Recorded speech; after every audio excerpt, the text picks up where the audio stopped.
Welcome. Today we'll analyze a traffic dilemma zone problem.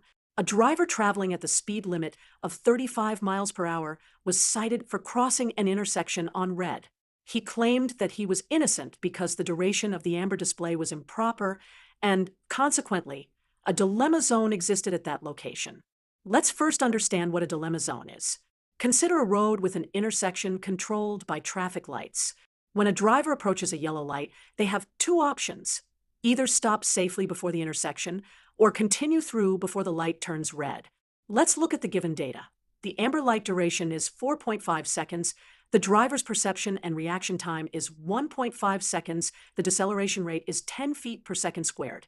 The car length is 15 feet, and the intersection width is 50 feet. First, let's convert the speed limit from miles per hour to feet per second. 35 miles per hour equals 51.33 feet per second. Now, let's calculate the stopping distance. First, we have the perception reaction distance, which is speed times reaction time. That's 51.33 feet per second times 1.5 seconds, giving us about 77 feet. Then we have the braking distance, which is speed squared divided by 2 times deceleration. This gives us about 132 feet. The total stopping distance is therefore about 209 feet.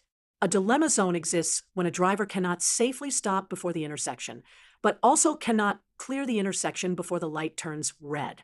Given that the stopping distance is 209 feet, and the amber light only provides about 230 feet of travel distance at this speed, there is indeed a dilemma zone at this intersection.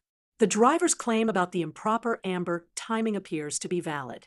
However, the driver was traveling at 37 miles per hour, which is above the speed limit, and entered the intersection 0.33 seconds into the red light. This makes the driver guilty of both speeding and running a red light, regardless of the dilemma zone's existence.